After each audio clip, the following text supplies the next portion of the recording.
How to change your username in Sephora. In this video, I'm going to show you how you can easily change your username. First of all, go to the website name sephora.com. So now this interface will pop up.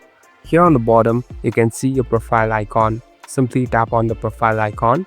Now here, slowly scroll down. Here you'll be able to see a section called account settings. Tap on account settings. So these are the account settings that are available. On the top, you'll be able to see your username. Now, in order to edit it, simply tap on this edit button.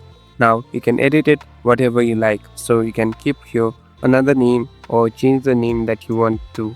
At last, simply tap on update and you're all set to go.